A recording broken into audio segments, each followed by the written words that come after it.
ఈ సిద్ధాంత విభేదాలు ఉన్నాయి చూసారు, మనకు అర్థం కాలేదు కాబట్టి వేరువేరుగా ఉన్నాం మనం.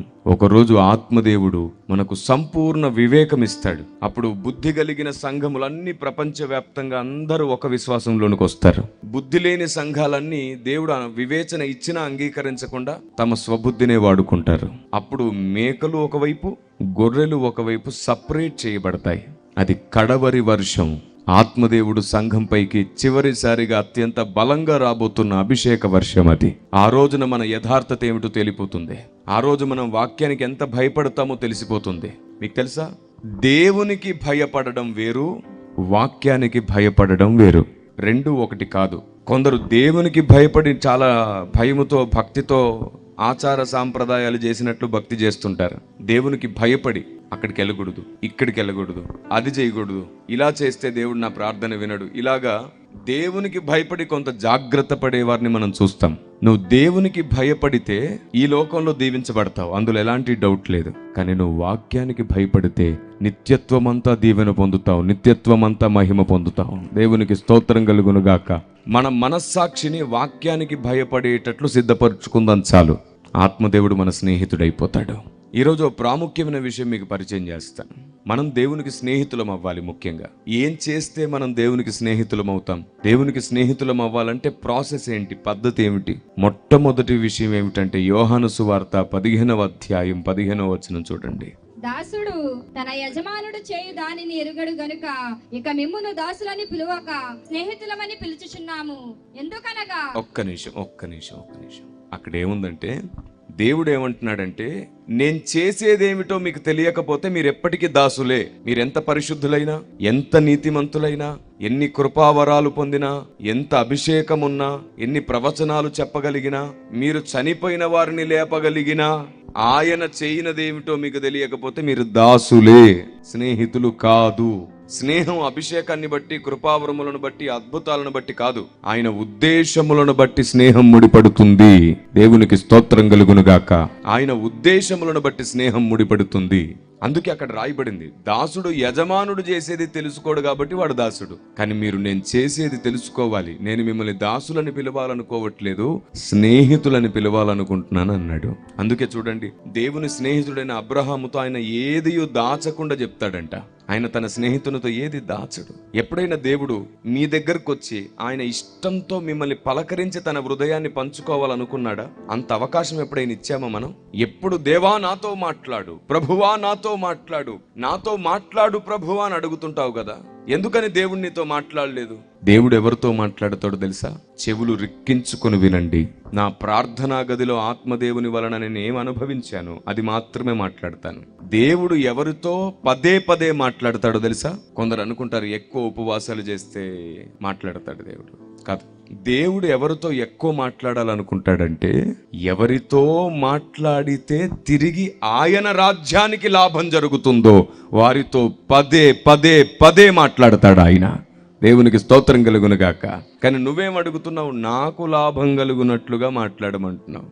చాలా మంది ఇలా అడుగుతారు, ప్రభువా నా గురించి మాట్లాడవా, నా గురించి మాట్లాడవా. ఇంకా చాలు, అలాంటి ప్రార్థన మానేసేయండి చివరి దినాల్లో.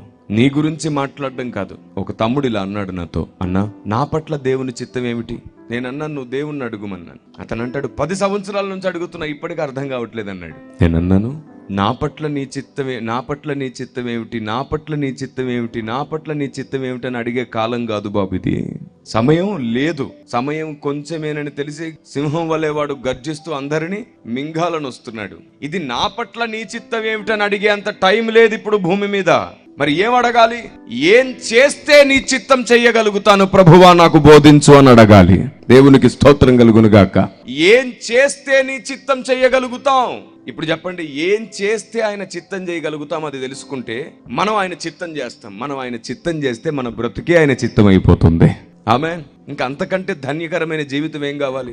ఆయన ఇష్టం, ఆయన చిత్తం నెరవేర్చే జీవితం ధన్య జీవితం. అలాంటి ఓ ధన్య జీవులం మనం కావాలంటే ఈ చివరి దినాల్లో నా ఇష్టాలు, నా కోరికలు, నా చిత్తాలు నెరవేర్చు, నా పట్ల నీ చిత్తం ఏమిటి కాదు, ఏం చేస్తే నీ చిత్తం జరుగుతుందో అది నాకు బోధించు, నన్ను నా కుటుంబాన్ని నీ కొరకు వాడుకో ప్రభువా అని అడగాలి. భక్తి జీవితం కేవలం అభిషేకం మీద, కృపావరముల మీద, ఆశీర్వాదాల మీద, దీవెనల మీద మాత్రమే ఆనుకొని నడిస్తే అపవాది నిన్ను చిటికెలో మోసం చేస్తాడు. అప్పటికప్పుడే నీ పరిస్థితి తలకిందులైపోతుంది. ఎలా క్రీస్తులోకి వచ్చావో అలాగే వెళ్ళిపోతావు వెనక్కి. అలా చాలా మంది వెళ్తారని బైబిల్లో ఉంది. అనేకులు తమ అవమానము నురుగు వెళ్ళగ్రక్కువారై ప్రచండ అలలు వలె మారిపోతారంట. నురుగు వెళ్ళు గ్రక్కే ప్రచండ అలలు. యేసు ప్రభువే దేవుడని అడావిడిగా వచ్చేసి మొక్కులు మొక్కుకొని, కోరికలు తీర్చేసుకొని, ఆశీర్వాదాలు దీవెనలు పొంది, ఆ తర్వాత మరలా ఎప్పుడో సాతాను శోధిస్తే భయంకరంగా గాయపడి మళ్ళీ వెనక్కి వెళ్ళిపోతారు. సత్యమును బట్టి క్రీస్తును అంగీకరించిన వాడు ప్రపంచము ఎదురైనా, ప్రపంచం ఎదిరించిన ఒంటరిగా నిలబడతాడు చివరి వరకు. ఆశీర్వాదాలు దీవెనల కోసమే బతికేవారు అవి పోయినప్పుడు తిరిగి వెళ్ళిపోతూ ఉంటారు. వాళ్ళకు ఈ లోకంలో బ్రతకడం కావాలి, ఈ లోకంలో బాగుంటేనే దేవుడు అనుకునే వాళ్ళు ఉంటారు. వాళ్ళు ఎవరు ఉండరు. నేను ఇప్పటికీ దేవుని అడుగుతున్నా, మిమ్మల్ని కూడా అడుగుతున్నాను, ఎవరైనా సరే అలాంటి బలహీనులు ఉంటే క్రైస్తవ్యంలో ఉండొద్దు. ఆశీర్వాదాలు దీవెనల కోసం కాదు దేవుడు నిన్ను పిలిచింది. మేమెవరం మిమ్మల్ని ఆశీర్వాదాన్ని ఆశ పెట్టి పిలవట్లేదు. నిత్య జీవాన్ని మీ ముందు పెట్టి మిమ్మల్ని పిలుస్తున్నాం. మీ మరణం తర్వాత కూడా మీకు శాశ్వత జీవితం ఉంది. అక్కడ మీరు సదా ఆయనతో ఉండాలని, నిత్యత్వమంతా ఆయనతో సంతోషించాలని మిమ్మల్ని మేము పిలుస్తున్నాం. మేమే చెబుతున్నాం, ఆశీర్వాదాలు దీవెనల కోసం మందిరానికి రావద్దు. మరి దేని కొరకు రావాలి? ఆశీర్వాదాలు దీవెనల కొరకు మందిరానికి రావడం కాదు, నీవే ఆశీర్వాదంగా మారిపోవడం కొరకు నువ్వు మందిరానికి రావాలి. దేవునికి మహిమ కలుగును గాక.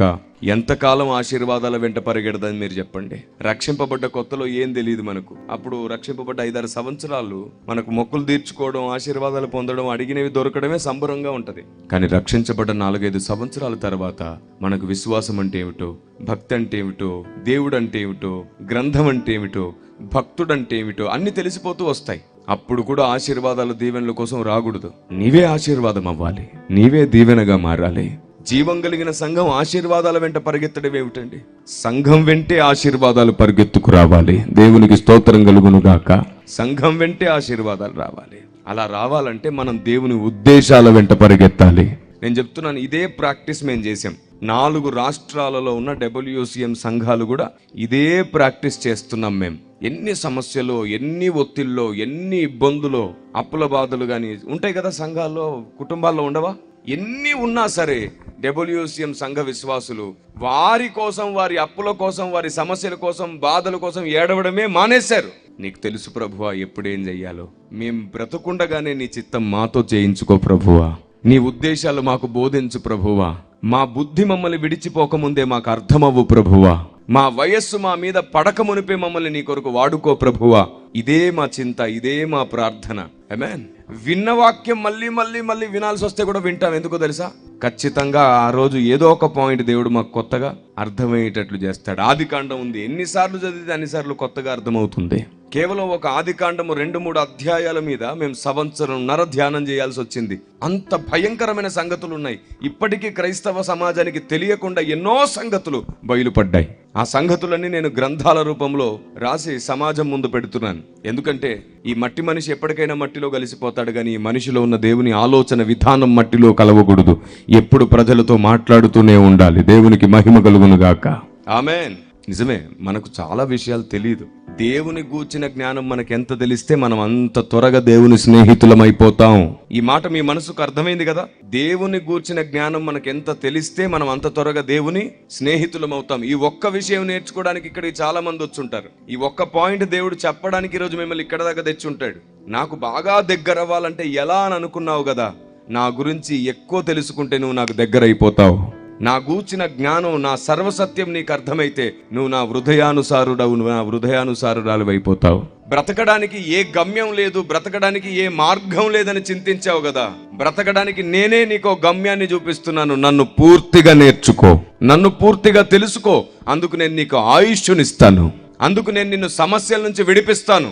నా జ్ఞానము, నా సర్వసత్యము నేర్చుకోవడానికి నీ పరిస్థితి నుంచి నేను నిన్ను విడిపించి నిన్ను గొప్ప చేస్తాను అవసరమైతే. దేవునికి స్తోత్రం కలుగును గాక. నీకు ఇప్పటి వరకు లేని వివేకం ఇస్తాను, జ్ఞానం ఇస్తాను, నీకు ఆలోచన ఇచ్చి నీకు మార్గములు తెరిచి పరిగెత్తిస్తాను. కానీ ఒక్కటే కండిషన్, నన్ను తెలుసుకో, నన్ను నేర్చుకో. భక్తుడైన పౌలు అంటారు, మనము క్రీస్తును నేర్చుకుందాము. ఆమేన్.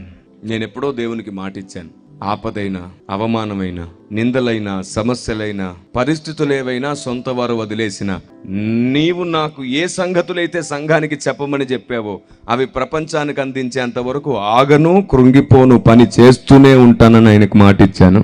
దేవునికి స్తోత్రం కలుగును గాక. ఆ మాట మీద చివరి శ్వాస వరకు ఉండి తీరుతాను.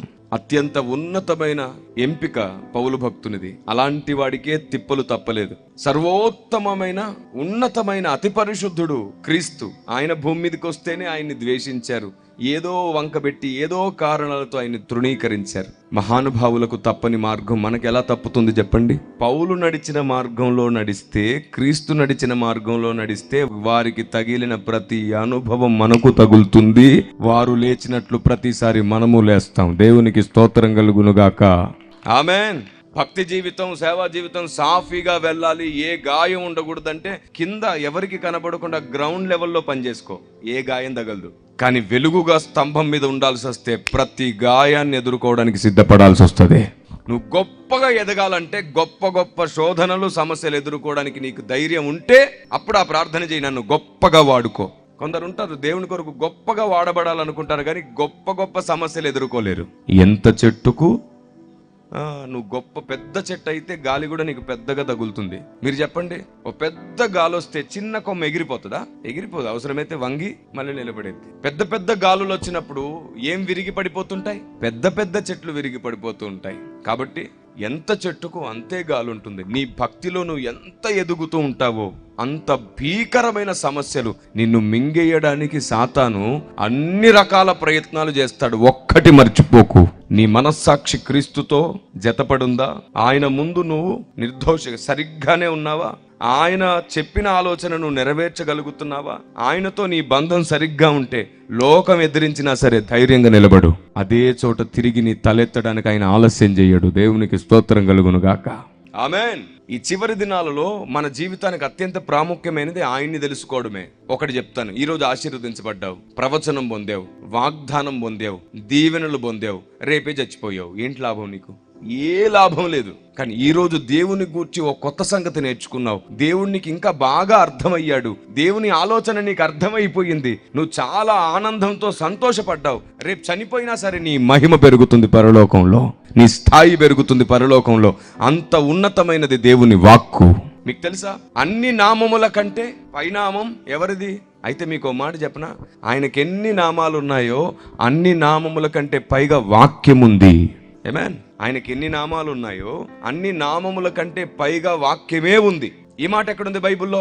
138వ కీర్తన 2వ మాటలో ఉంటుంది. చదువుతారు ఎవరైనా? నీ పరిశుద్ధాలయము తట్టు నేను నమస్కారము చేయుచున్నాను. నీ నామమంతటి కంటే నీవిచ్చిన వాక్యమును నీవు గొప్ప చేసి ఉన్నావు. దేవునికి మహిమ కలుగును గాక.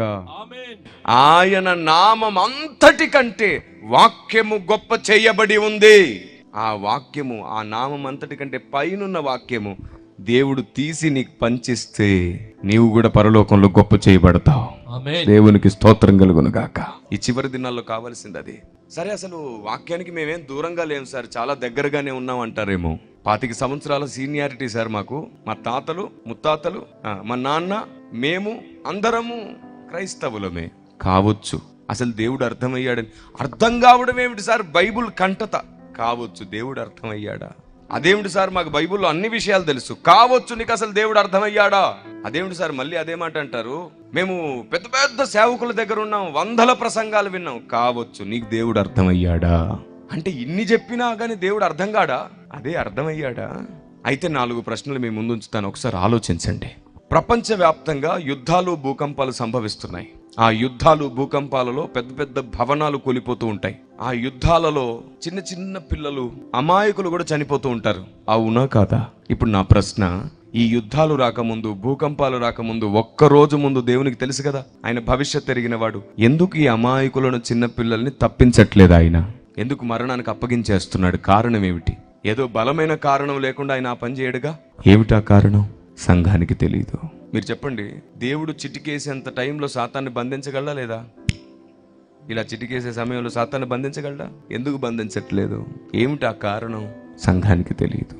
ఇదిగో నేను త్వరగా వచ్చుచున్నాను అన్నాడే. 2000 సంవత్సరాలైంది, ఇంకా రాడే. ఎందుకు? ప్రపంచమంతటా యేసు ప్రభు అంటే ఎవడో తెలుసు, సువార్త ఎవరో తెలుసు. ఇప్పుడు మొత్తం అన్ని చోట్ల తెలియకుండా ఏమీ లేదు. సోషల్ మీడియా వచ్చినాక, ఈ న్యూస్ ఛానల్స్ వచ్చిన తర్వాత వివాదాల మధ్యలో కూడా చాలా మందికి తెలిసిపోయింది యేసు ప్రభు ఉన్నాడని. లక్షల కోట్ల మంది సువార్త చేస్తున్నారు.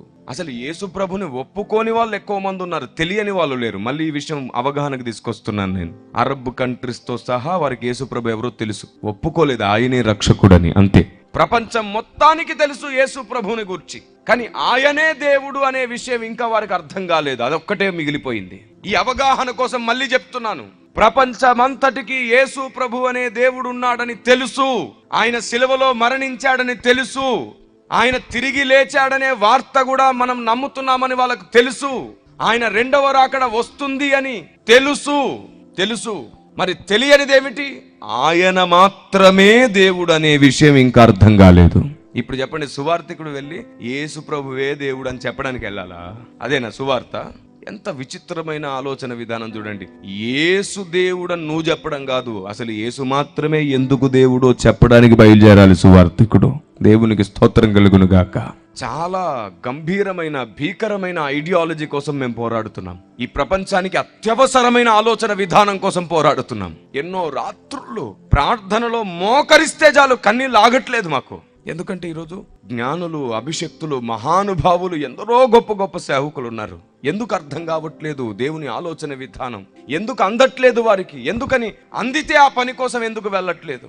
కన్నీళ్ళు ఆగట్లేదు మాకు. పరిశుద్ధాత్మ దేవుని మూలుగుల శబ్దం వింటుంటే మా ఎముకలన్నీ విరిగిపోతున్నాయేమో అనేంత వేదన కలుగుతుంది మాకు. అందుకే ఈ ఆలోచన విధానాన్ని ప్రపంచానికి అర్థమయ్యేటట్లు చేయడానికి అన్ని భాషల్లో నేను రాసిన పుస్తకాలను కూడా, సందేశాలను కూడా తర్జుమా చేస్తూనే ఉన్నాం. English, Hindi, Tamil, Kannada, even though French, China, Japanese, దేన్ని విడిచిపెట్టట్లా. నా దగ్గర ట్రైనింగ్ అవుతున్న పిల్లలు, నా దగ్గర ఉన్న విశ్వాసుల పిల్లలు కూడా ఇప్పటికీ ఆ భాషలు నేర్చుకునే పనిలో ఉన్నారు. రాబోతున్న మరో 5-10 సంవత్సరాల్లో ప్రపంచానికి దేవుని ఆలోచన ఖచ్చితంగా బోధించడానికి కష్టపడుతున్నాం. దేవునికి స్తోత్రం కలుగును గాక. ప్రతి చోట దేవుని ఆలోచన ప్రకటించే వాళ్ళు ఉంటారు. దేవునికి స్తోత్రం కలుగును గాక.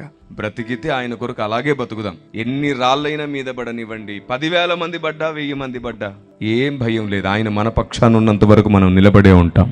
పర్వతాలు ఒకవైపు, మెట్టలు ఒకవైపు తత్తరిల్లుతూ ఉంటాయి, కానీ ఆయన కృప వీడిపోదు మనల్ని. దేవునికి స్తోత్రం కలుగును గాక. ఈ చివరి దినాలలో ఆయనకు ఎవరు ఇంపార్టెంటో, ఎవరు ముఖ్యం ఆయనకు బాగా తెలుసు. మీరే చెప్పండి. ఒక గుంపులో కృపావరములు, అభిషేకము, ఆశీర్వాదాలు, దీవెన్లు, ప్రవచనాలు ఇవన్నీ కలిగిన ఒక గుంపు, సేవకుల గుంపు, భక్తుల గుంపు ఉంది ఒక గుంపు. ఇంకో గుంపులో దేవుని ఆలోచన విధానం, దేవుని వాక్యమర్మం, దేవుని జ్ఞానం, పరలోక రహస్యాలు, బోధ, ఈ గుంపులో ఉన్నారు. ఇప్పుడు సంఘాన్ని అర్జెంటుగా రెడీ చేయాలి, అర్జెంటుగా సిద్ధపరచాలి రాకడికి. ఎవరిని వాడుకుంటాడు దేవుడు?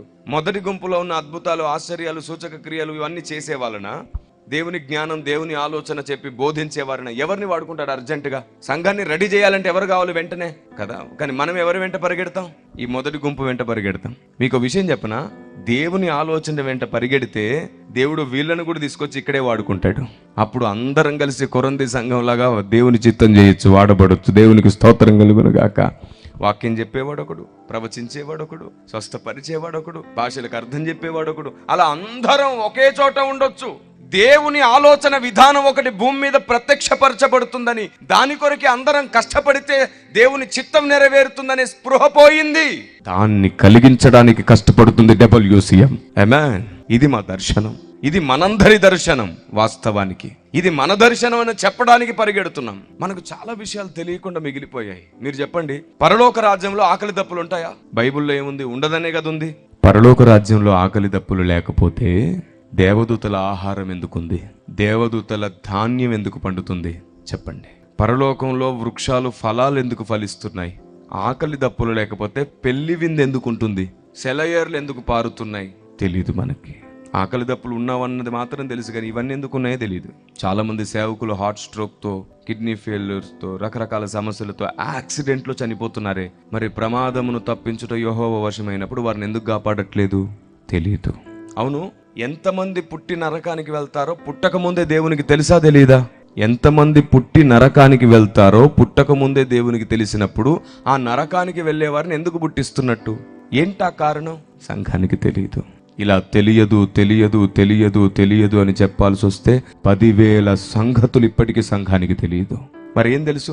జక్కయ్య తెలుసు, రక్తస్రావం కలిగిన స్త్రీ తెలుసు, రూతు తెలుసు, నయోమి తెలుసు, యెషయా తెలుసు, ఇర్మియా తెలుసు, అబ్రహాం తెలుసు, ఇస్సాకు తెలుసు, యాకోబు తెలుసు. భక్తులందరూ సండే స్కూల్ తెలుసు బాగా మనకి, కానీ దాని వెనకాల ఉన్న అసలు ఉద్దేశం తెలియదు. అసలు నువ్వు తెలుసుకున్న సండే స్కూల్ కూడా తప్పే, అందులో కూడా పూర్తి నిజం లేదు. మీకు ఇప్పుడు నేను చూపిస్తాను. మనకు తెలిసిన సండే స్కూల్లో ఉన్న తప్పేంటో చెప్తాను మీకు. నేను ఎవరిని కించపరచాలని కాదు నా ఉద్దేశం. మనం ఎంత దూరంగా ఉన్నామో తెలిస్తే కదా మన గుండె మండుతుంది ఆయనకు దగ్గర అవ్వడానికి. మీరు చెప్పండి, బైబిల్లో ఒక ఆయన ఉన్నాడు, ఆయన వ్యభిచారి అని, స్త్రీలోలుడని, దేవుడు చెప్పొద్దు అన్న రహస్యాన్ని చెప్పుకోవడం ద్వారా ఆయన కళ్ళు బీకేశారని, ఆయనకు గుండు చేశారని, తల వెంట్రుకలు తీసేశారు కదా. ఆ తర్వాత ఆయన తన బలాన్ని అంతటిని పోగొట్టుకొని, ఆత్మను పోగొట్టుకొని భ్రష్టుల్లాగా తయారయ్యాడని అంటారు. ఎవరా ఆయన? ఈ సండే స్కూల్ కదా, సంఘం నమ్ముతున్న ఈ కథ అబద్ధం, పచ్చి అబద్ధం. నేను మళ్ళీ చెప్తున్నాను, ఈ రోజుకి 612 గ్రంథాల మీద పరిశోధన చేసిన అనుభవం నాకుంది. 16 గ్రంథాలు రాసిన అనుభవం నాకుంది. 43వసారి గుండెలకు హత్తుకొని గ్రంథాన్ని చదువుతున్న అనుభవం నాకుంది. అది మాత్రమే కాకుండా బైబిల్లోని ఒక్కొక్క పుస్తకాన్ని అవసరాన్ని బట్టి 100 సార్లు చదివిన అనుభవం నాకుంది. మత గ్రంథాలు, చరిత్ర గ్రంథాలు ఏది విడిచిపెట్టలేదు. 8.5 గంటలు దేవుని కాళ్ళు పట్టుకొని 10 సంవత్సరాల పాటు ఏడిచిన అనుభవం నాకుంది. పరిశుద్ధాత్మ దేవుని స్వరం వింటూ ప్రతి అడుగు వేసిన అనుభవం నాకుంది. ఈ స్పృహ కలిగి నేను మాట్లాడుతున్నాను. సంసోను వ్యభిచారి కాదు, అబద్ధమది. సంసోను స్త్రీలోలుడు కాదు, అబద్ధమది. మీరు చెప్పండి, సంసోను కదా మీ అందరికీ తెలుసు కదా. నేను మీకు అందరికీ ఓరల్ గా చెప్తాను, వినండి, అందరు క్లియర్ గా ఆలోచించండి. ఫస్ట్ ఆఫ్ ఆల్, మొట్టమొదటిసారిగా సంసోను ఒక ఆవిడని ఇష్టపడ్డాడు. ఆవిడ ఫిలిస్తీరాలు. అమ్మా నాన్నను ఒప్పించి పెళ్లి చేసుకున్నాడు. ఫస్ట్ సంసోను ఒక అమ్మాయిని ఇష్టపడ్డాడు తన యవ్వన ప్రాయంలో. ఆమె ఫిలిస్తీరాలు. అమ్మా నాన్న దగ్గరకు వస్తే, నాన్న వద్దురా బాబు, అన్యులతో మనకు జోడెందుకని అన్నారు. కానీ వినలేదు, నేను ప్రేమించానన్నాడు. అమ్మా నాన్న ఒప్పుకున్నారు, కలిసి వివాహం చేశారు. పెళ్ళయిందా? పెళ్ళైన తర్వాత ఫిలిస్తీన్లు కుట్ర చేసి సంసోను మీద పగబట్టి భార్యను దూరం చేశారు. ఇతడు వెళ్ళి తిరిగొచ్చే సమయానికి ఆ కుటుంబాన్ని బెదిరించి ఈ అమ్మాయిని వేరొకరికి ఇచ్చి పెళ్లి చేసి పంపించేశారు. సంసోన్ వచ్చే సమయానికి భార్య లేదు. గుండె పగిలిపోయాడు సంసోన్. ప్రేమించి అమ్మా నాన్నను ఒప్పించి పోరాడి వివాహం చేసుకున్న తర్వాత భార్యను వాళ్ళు మోసం చేసి, భార్య ద్వారా ఈయనను మోసం చేసి, పొడుపు కథ తెలుసుకొని వాళ్ళకు కావలసిన వాటిని తెప్పించడానికి ఎక్కడికో పంపిస్తే, తిరిగి వచ్చే ఈ ఆలస్య కాలంలో తన ప్రేమను, తన కుటుంబాన్ని పోగొట్టుకున్నాడు సంసోన్. గుండె విరిగి తనలో తాను కుమిలిపోయి ఎన్ని పట్టణాలు ఉన్నాయో ఫిలిస్తీన్లకు సంబంధించి అన్ని పట్టణాలు వెతికాడు. ఈ చరిత్ర తెలుసా క్రైస్తవ్యానికి? తన భార్య వెళ్ళిపోయిన తర్వాత తన జీవితంలోనికి దెలీలా వచ్చింది. ఇంకెవరైనా తన జీవితంలో మీరు చూపించగలరా? మరి ఎట్లా స్త్రీలోలుడయ్యాడు అంటే ఎవరైతే చెప్తే అది గుడ్డిగా నమ్మేస్తారా? బైబిల్ పరిశీలించరా? ఎట్లా వ్యభిచారయ్యాడు? ఇప్పుడు మీరు అంటారేమో, అది కాదు కిరణ్ పాల్ గారు, మరి న్యాయాధిపతుల గ్రంథంలో ఉంది కదండి అంటారు. చూడండి ఒకసారి 16. తరువాత సంసోను గాజాకు వెళ్ళి. ఎక్కడికి వెళ్ళాడు? గాజాకు వెళ్ళి. ఇప్పుడు నేను చేసిన ఈ ప్రసంగం విన్న తర్వాత నన్ను అడిగే ఏదైనా ప్రశ్న ఉంటే ఇదే అడుగుతారు మీరు. అందుకే నేను మీ ప్రశ్ననే ప్రకటిస్తున్నాను. చూడండి, వేశ్యనొకతిని చూచి. గాజాకు వెళ్ళి వేశ్యనొకతిని చూచి ఆమె యొద్ద చేరెను. ఇప్పుడు ఈ వచనం చదివినప్పుడు ఏమర్థమైంది పెద్దలకు? ఒకప్పుడు వేశ్య దగ్గరికి వెళ్ళాడు, వ్యభిచారం చేశాడు. ఇలా ఎంతమంది వేశ్యల దగ్గరికి వెళ్ళాడో వ్యభిచారం చేస్తాడు సంసోను అని అన్నారు. క్రైస్తవ్యమా, నువ్వు మర్చిపోయావు. సంసోను సామాన్యుడు కాదు. ఇశ్రాయేలు ప్రజలకు ఆనాడు న్యాయాధిపతి. తన బౌండరీ ఏంటో తనకు బాగా తెలుసు. న్యాయాధిపతి అతడు, దేవుని చేత నియమించబడ్డ న్యాయాధిపతి. న్యాయాధిపతి మాదిరిగానే ఉండాలనుకుంటాడే గాని విపరీతంగా మారడు. వాస్తవానికి అక్కడ వ్యభిచారం చేయడానికి కాదు వెళ్ళింది. సరిగ్గా మీరు చదవండి. సంసోనుని అప్పటికే వెతుకుతున్నారు. సంసోనుని వెతుకుతున్నారు చంపాలని. సంసోనుని వెంటబడుతున్నారు. అప్పుడు గాజాకు వెళ్ళిన అతను ఎక్కడ దాక్కునే ప్లేస్ లేకుండా వ్యభిచారింట దాగితే ఎవరికి అనుమానం రాదని కనుగొని ఆవిడింట చేరాడు. ఎందుకంటే ఆ కింద మీరు చదివితే మొత్తం అదే కనబడుతుంది. సంసోను అక్కడికి వచ్చిందని గాజా వారు తెలుసుకున్నప్పుడు వారు మాట పెట్టి, రేపు తెల్లవారిన తరువాత అతను చంపుదమని పట్టణపు ద్వారపు దగ్గర. అందుకని వ్యభిచారి ఇంట దాక్కున్నాడు. ఎందుకంటే అక్కడ దాక్కుంటే ఎవరు గుర్తుపట్టారని. ఎందుకంటే యెహోషువ వేగు చూడ్డానికి పంపినప్పుడు ఎరికో కోటకు వెళ్ళిన ఇద్దరు ఎక్కడ దాక్కున్నారు? అహాబను వేశ్య దగ్గర అంటే వ్యభిచారం చేయడానికి దాక్కున్నారా? అంతే కదా. ఇంకా ఒక సామెత ఉంది కదా, తాటి చెట్టు కింద కూర్చొని పాలు తాగితే ఎవడని పాలు నమ్ముతాడు, అది కళ్ళనే అంటాడు. భక్తుల జీవితం చాలాసార్లు ఇట్లాగే దాపురించిందిరా. ఏం చేద్దాం, భక్తుల జీవితం ఇలాగే ఉంది. సమాజం నమ్మలేని పరిస్థితులు ఎన్నో కనబడుతుంటాయి. వీరి వేదన, వీరి కన్నీరు, అపవాది అలా క్రియేట్ చేస్తుంటాడు. కొన్నిటిని వెనుకున్న బ్యాక్గ్రౌండ్ చూసి నమ్మేస్తాం మనం. దగ్గరికి వెళ్ళి టేస్ట్ చెయ్యి, అర్థమైంది. అప్పుడు అది కళ్ళు కాదు పాలే అని అర్థమవుతుంది. వాడు ఎన్ని రంగులైనా చూపించగలడు నీకు. ఇప్పుడు చెప్పండి, సంసోను వ్యభిచార్య, స్త్రీలోలుడా? మరి ఎలా నమ్మేశాం? కాబట్టి మనం నేర్చుకున్న సండే స్కూల్ కథలలో కూడా ఇంకా ఎన్నో లోపాలు దొర్లుతున్నాయి. ఇప్పుడు చెప్పండి, ఆయన చేసేది తెలియదు, మన ముందు ఇచ్చిన గ్రంథంలో ఉన్న సంగతులు తెలియదు. కేవలం కృపపై బ్రతుకుతున్నాం మనం, ఆత్మదేవుని సహాయంతో బ్రతుకుతున్నాం మనం. దేవునికి మహిమ కలుగునుగాక. అవును, నేను అడుగుతున్నాను, దేవుని గురించి ఏం తెలుసుకోకుండా నువ్వు ఈ రాత్రి చనిపోతే నీ పరిస్థితి ఏంటి? పరలోకంలో మహిమ ఉంది, అధిక మహిమ ఉంది. దేవుని గురించి ఏం తెలియకుండా నువ్వు చనిపోతే తక్కువ మహిమలో ఉండాల్సి వస్తుంది. యుగ యుగాలు ఉండాల్సి వస్తుంది. నేనంటాను, నువ్వు ఎప్పుడు తలగా ఉండాలంటే అన్ని నామముల కంటే పైగా ఉంచబడ్డ వాక్యం నీలోనికి రావాలి. దేవునికి స్తోత్రం కలుగునుగాక. వాక్యం నీలోనికి రావాలి. నువ్వు ఏడు దేవుని దగ్గర, ప్రభువా నీ వాక్య మర్మము నాకు బోధించు, నీ చిత్తము నాకు బోధించు, నన్ను నా కుటుంబాన్ని నీ కొరకే వాడుకో అని అడుగు. ఇంకా నువ్వు నీ సమస్యల కోసం ఏడవక్కర్లా, నువ్వు అడగనక్కర లేకుండా ఆయన నీకు అక్కరలన్నీ తీర్చేస్తాడు. నా బ్రతుకులు నేను అనుభవిస్తున్నదే నేను మీకు చెప్తున్నాను. మీ బ్రతుకుల్లో సమస్యలు, శ్రమలు, ఇబ్బందులు, బాధలు పోవాలని ఏడవకండి. ఆయన చిత్తం నేర్చుకోవాలి, తెలుసుకోవాలని ఏడవండి. తప్పకుండా మీ జీవితంలో సమస్త సమృద్ధినిస్తాడు ఆయన. బైబిల్ ఏమంటుందో తెలుసా? ఒక రహస్యం చెప్పి మీకోసం ప్రార్థన చేస్తాను. చాలా సార్లు మీరు ప్రార్థిస్తే నెరవేరలేదు కదా, మీ ప్రార్థనలు చాలా విషయాలు నెరవేరకుండా మిగిలిపోయాయి కదా, ఇప్పటికీ మీరు చాలా విషయాలు అడుగుతున్నా నెరవేరట్లేదు కదా. అయితే మీకు సీక్రెట్ చెప్తాను, ఎందుకు నెరవేరట్లేదో తెలుసా? దేవుడు మిమ్మల్ని అనేకులకు ఆశీర్వాదంగా మార్చాలనుకుంటున్నాడు. అందుకే మీ ప్రార్థనలు ఆగిపోయాయి నెరవేరకుండా. అదేమిటి సార్ అంటారా? ఇంకొంచెం అర్థమయ్యేటట్టు చెప్తాను, వినండి జాగ్రత్తగా. నువ్వు ఏ సమస్యతో ఉన్నావో, నువ్వు ఏ బాధతో ఉన్నావో, అదే బాధలో ఈ భూమి మీద చాలా మంది కూడా ఉన్నారు. ఏ వ్యాధితో ఉన్నావో అలాంటి వ్యాధులు కలిగిన వాళ్ళు చాలా మంది ఉన్నారు. వాళ్ళకు విడుదల దొరకట్లేదు.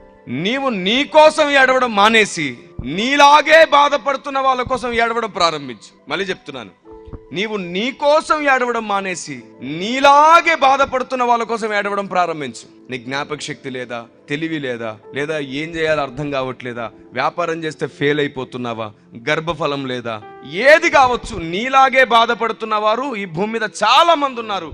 వాళ్ళ కోసం ఏడవడం ప్రారంభించు. వాళ్ళ కోసం ఎక్కువ ప్రార్థించు. అసలు నీ కోసం ప్రార్థనే చేయకు, నీకోసం అసలు ప్రార్థనే చేయకు. వాళ్ళ కోసం ఏడు, వాళ్ళ కోసం ప్రార్థించు. నువ్వు ఆశ్చర్యపోతావు. సరిగ్గా 3 నెలల్లో నువ్వు అడగకుండా నీ అవసరాలు అన్నీ తీరిపోతూ నీ ప్రాబ్లమ్స్ అన్నిట్లోంచి నువ్వు బయటకు వచ్చేస్తూ ఉంటావు. జస్ట్ 90 రోజులు మాత్రమే, 3 నెలలు. ఏం జరుగుతుందో తెలుసా? నీ కోసం నువ్వు అడగకుండా అనేకుల కొరకు అడుగుతున్నావు కాబట్టి వాక్య నియమం ప్రకారంగా అనేకుల కొరకు అడిగేవారు ముందు సుఖంగా ఉండాలి. ఇదే వాక్య నియమం. ఎక్కడుంది ఈ మాట బైబిల్లో? చూడండి, తిమోతి పత్రిక 1వ పత్రిక 2వ అధ్యాయం 1వ వచనం నుండి చూడండి. మనము సంపూర్ణ భక్తియు మాన్యతయు కలిగి నెమ్మదిగాను సుఖముగాను బ్రతుకు నిమిత్తము అన్నిటికంటే ముఖ్యముగా మనుషులందరి కొరకును, రాజుల కొరకును, అధికారులందరి కొరకును విజ్ఞాపనలను, ప్రార్థనలను, యాచనలను, కృతజ్ఞతాస్తుతులను చేయవలెనని హెచ్చరించుచున్నాను. ఇప్పుడు చెప్పండి, ఈ వచనంలో ఏముంది? ఒక్కొక్క పదం చదువుతారు, వినండి. అక్కడ ఏముందంటే, మనం సుఖముగాను సౌఖ్యముగాను బ్రతుకు నిమిత్తము అని అంటాడు. చూడండి, సుఖముగాను సౌఖ్యముగాను.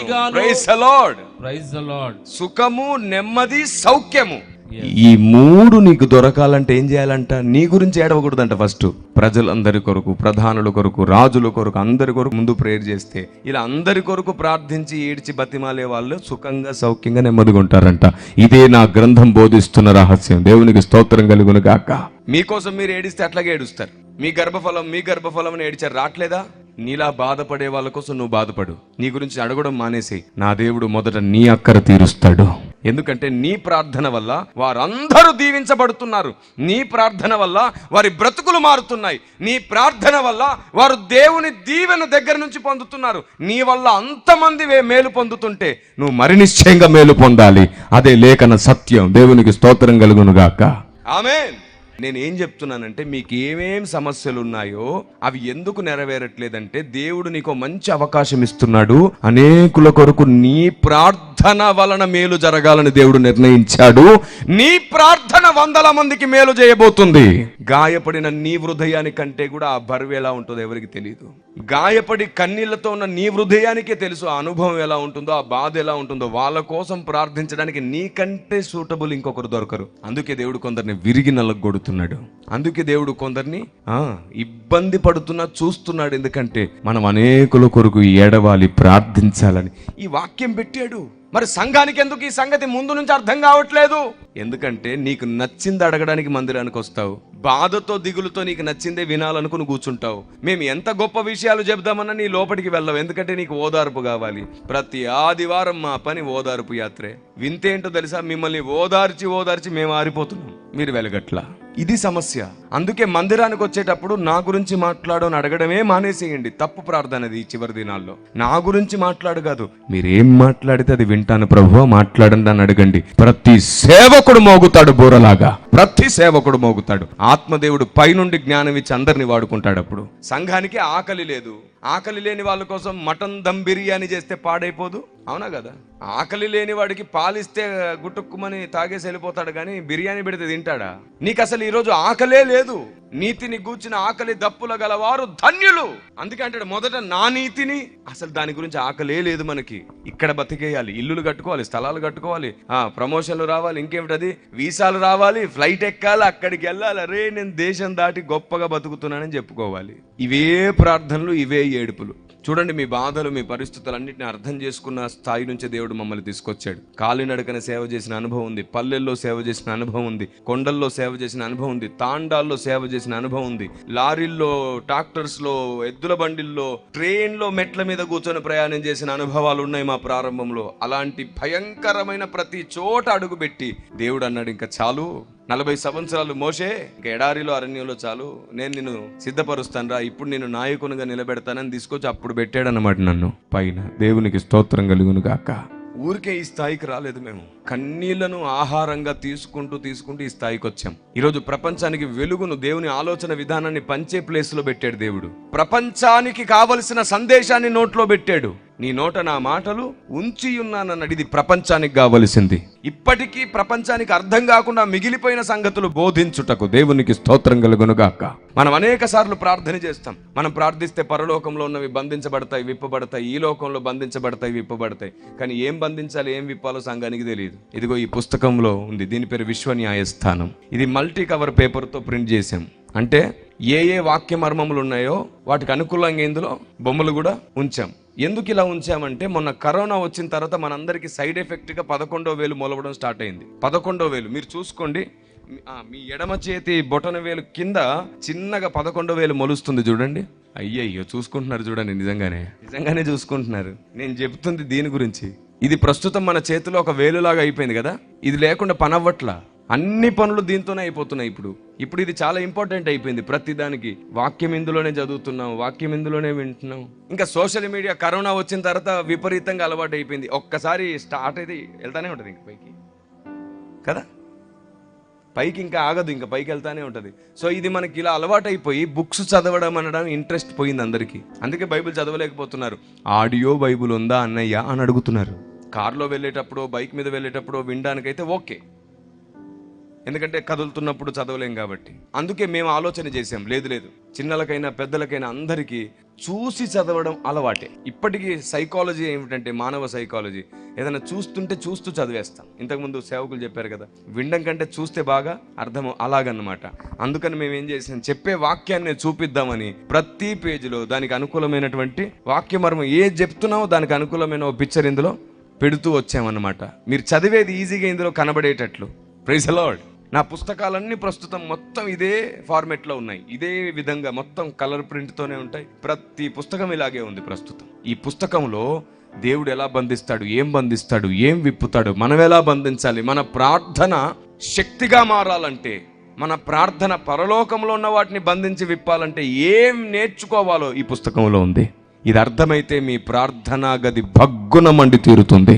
అలాంటి అద్భుత గ్రంథం ఇది. దేవునికి స్తోత్రం కలుగును గాక. అంత మాత్రమే కాకుండా లోకం అడిగే ప్రశ్నలు కూడా చాలా ఉన్నాయి కదా. మీరు మా పెళ్లిళ్ళకు చావులకు ఎందుకు రారు, మా ఫంక్షన్లకు ఎందుకు రారు, మా ప్రసాదం ఎందుకు తినరు, కొబ్బరికాయ ఎందుకు కొట్టరు, అగరత్తులు ఎందుకు వెలిగించరు, క్రైస్తవులు మీరు ఎందుకు అలా అని. ఇదిగో ఈ 2 పుస్తకాలు. వీటి పేరు, ఒకదాని పేరు సనాతన సత్య పరిరక్షణ, మరొక దాని పేరు ప్రపంచమంతట నిజదేవుని ముద్ర. ఈ 2 పుస్తకాలను మీరు సంపాదిస్తే ఇందులో కూడా 600 ప్రశ్నలకు మీకు జవాబులు దొరుకుతాయి.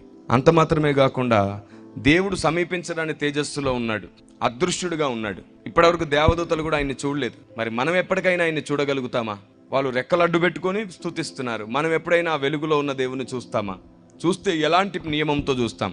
ఇది కూడా మల్టీ కవర్ పేపర్తో ప్రింట్ చేసిన పుస్తకం కాబట్టి దీన్ని కూడా తప్పకుండా మీరు సంపాదించుకోండి. దీని పేరు అదృశ్య దేవుడు. ఇందులో ఆ మర్మం నిక్షిప్తపరచబడింది.